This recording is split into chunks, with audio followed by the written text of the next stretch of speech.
Hi everyone, I'm Jorasar and this is the battle report for week 4 of Overwatch APEX Season 3.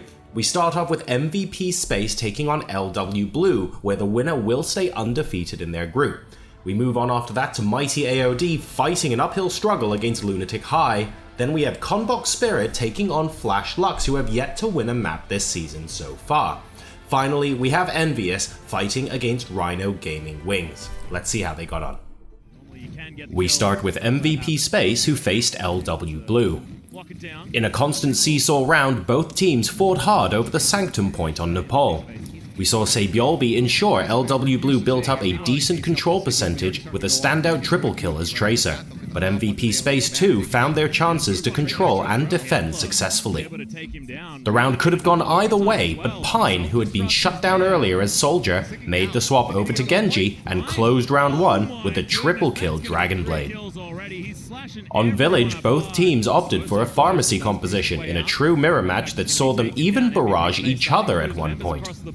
Again, the round was bloody with both teams building up to 99%, with a final team fight that again went LW Blue's way, giving them map number 1. LW Blue then went to Hollywood and showed us a triple support defensive composition with the only DPS being Sabiolbi on Tracer. The team proved resilient and at times unkillable with the massive amount of regeneration occurring. Meko on the D.Va frustrated the MVP offense as well, not only finding kills but preventing any burst from coming through his matrix and denying them the high ground. After claiming 1 tick, MVP was forced to attempt to full hold themselves and put 1 fact on the Bastion that he so dearly favors when times get tough. Unfortunately for him, their defense had no control over positioning, preventing them from dealing any real damage and giving LW Blue their second map point in quick fashion. With Widowmaker back in the meta, it was no surprise to see both teams choose her on Anubis. The plays, however, didn't come from the team snipers, but the diving Genji of Yaki, who, after his initial attempts were repelled, found success with a double kill, forcing out the Resurrect from Gambler, which didn't enable LW Blue to hold A any longer. Yaki continued his dominance of the map with his Genji, finding another 2k on point B during an assault that looked shaky but was recovered when Undyne countered the defensive EMP with a well-timed Transcendence. In the second half, MVP's defense tried to hold forward, aggressively meeting the assault waves and effectively stopping them from capturing A until overtime, when LW Blue finally broke through and headed towards the second objective. Another late capture sent us into a second round with limited time in the LW time bank. With just a minute in their bank, LW Blue were full held on their offensive turn, forced to face down the 4-minute bank of their opponents. MVP Space spent this time saving up ultimates until they had a full bank of 6, then finally pulled the trigger in an all-out assault that easily overwhelmed the defenders, taking their first map point of the series and avoiding a full sweep. Slow starting on their offensive turn on Route 66, LW Blue chugged through the first checkpoint, not really getting any tempo or momentum on their side, until Pine's Genji assumed full cleanup duty by claiming 4 killing blows that put the team on a pace to suddenly rush through to the second checkpoint. The full offensive push and third point were claimed as well, although MVP were able to wear a bit of the time bank down with a third point stall that kept hope alive that they could match LW Blue's time. Unfortunately, those hopes were dashed rather literally in the second half, as MVP Space struggled in the first leg of the map, unable to cleanly win team fights and get the cart to its first checkpoint. Pine's Genji in overtime returned fire against the final onslaught from MVP, turning a man disadvantage into an even fight, and together with the rest of the remaining LW defenders, they stopped the cart, full holding and securing the series win. Next up was Mighty AOD versus Lunatic-Hai, where AOD surprised in the opening moments of Li Jiang, with Kareed Zenyatta getting the better of EnVyUs Genji and the diving attackers of AOD picking off Ryu Jae-Hong Zenyatta in the backlines multiple times, staggering Lunatic-Hai's ability to find even 6v6 fights. This trend continued in the second submap as well, with Ryu getting picked off early during fights and Lunatic-Hai failing to prevent staggers or flank kills. In astounding fashion, the defending champions dropped the first map to mighty AOD. Just like we saw earlier in the day, Lunatic-Hai went with a triple support defense on Hollywood. Unlike earlier, however, their composition wasn't able to full hold their opponents, but they still held mighty AOD for a considerable duration of their time bank. They put themselves in a good position for Street's defense, but failed again to peel or protect their supports when it mattered, losing the second checkpoint as a result. Once Ryu stepped onto Ana from Zen, things solidified for the defense, and the game considerably slowed in its pace. Eska was able to answer Ersta's Dragon Blade kills with his own, and Lunatic-Hai successfully kept the card from the third point, if only by meters. Lunatic-Hai's offense blazed through the first capture point once they swapped sides, getting the cart moving in no time and settling into a slower but steady pace through to the second checkpoint as well, taking advantage of poorly used ultimates from the AOD defense. Ultimate usage from Lunatic-Hai came under question too, as both Guido and Eska burned ultimates that found little value, losing only resources and time. With only 20 seconds left on the clock, Lunatic-Hai were looking down the barrel of 6 defensive ultimates from AOD, with only one from themselves to push the cart the remaining 6 meters. What seemed impossible was somehow accomplished, not by any feat of Lunatic-Hai, but because AOD managed to whiff every ultimate in their bank, not finding a single kill and losing the map as a result. Aggression was the mantra of AOD on Anubis after their failure on Hollywood. Their dive attempts would quickly engage the defenders, finding picks, but were unable to close out for the resources spent. It wasn't until overtime that AOD were able to get any progression on the meter and start moving towards point B.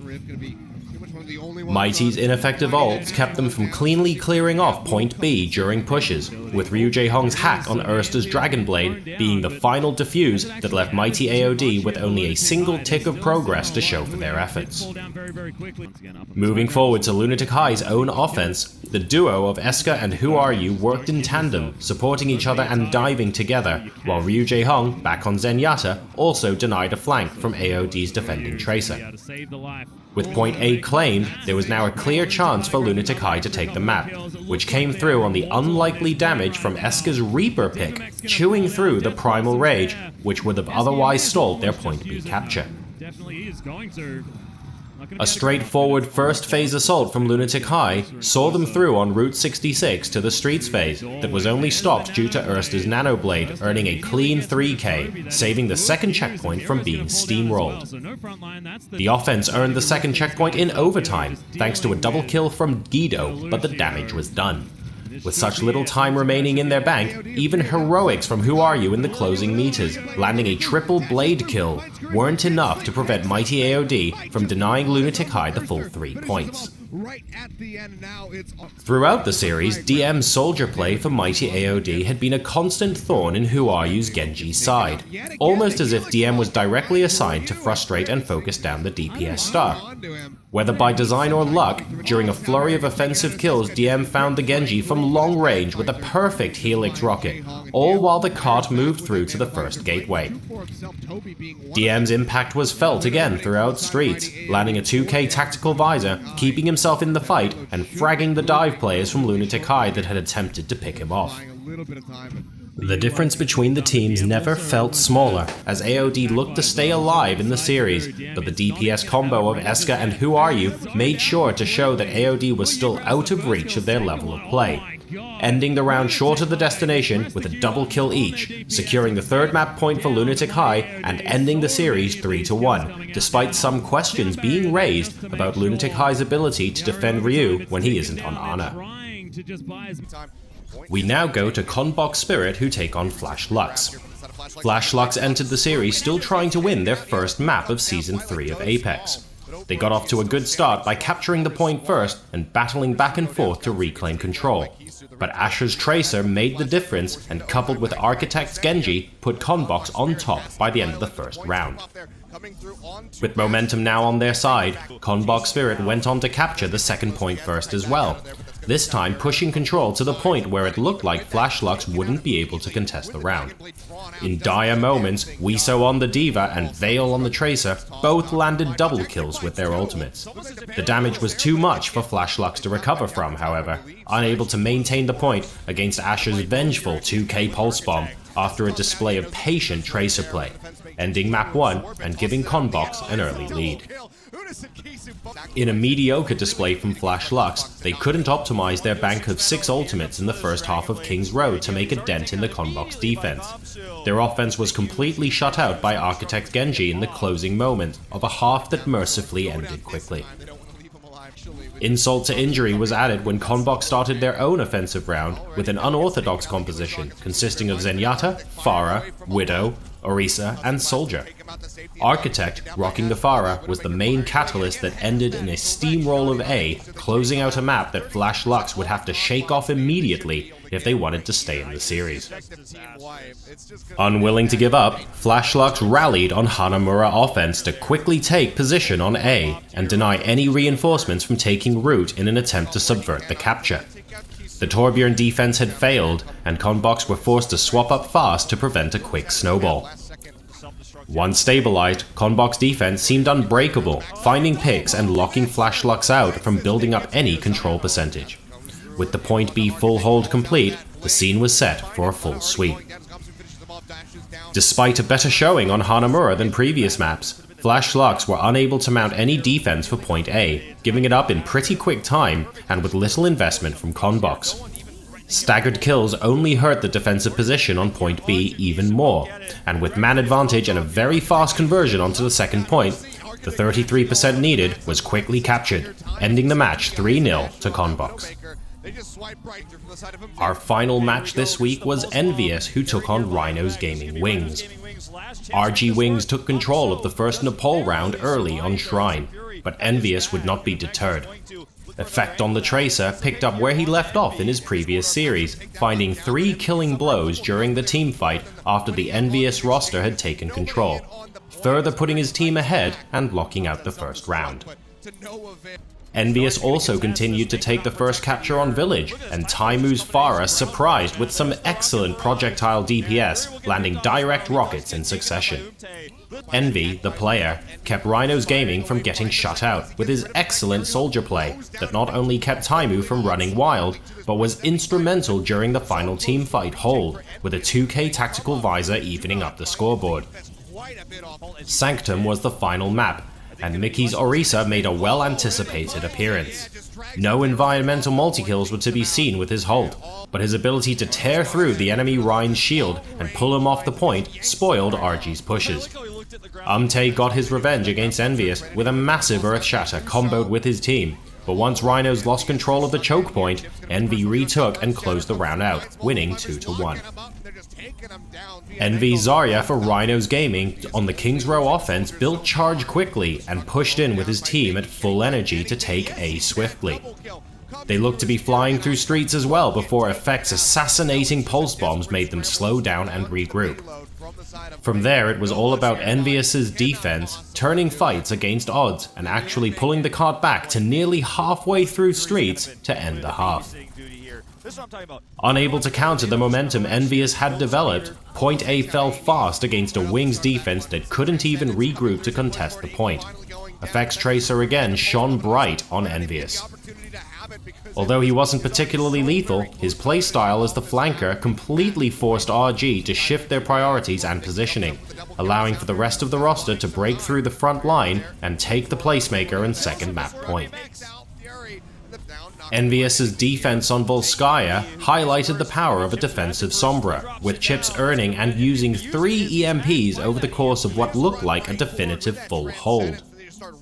The last desperate push from Rhinos found purchase on the point though, and their time bank extended. They ended up not needing much of it, as their point B snowball was incredibly potent, leaving the crowd and players stunned at the turn of events.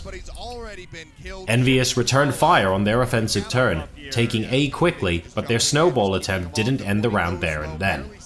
It took a few pushes, but Coco and Effect gave the opportunities needed, with a well-placed Earthshatter while Tracer gunned defenders down.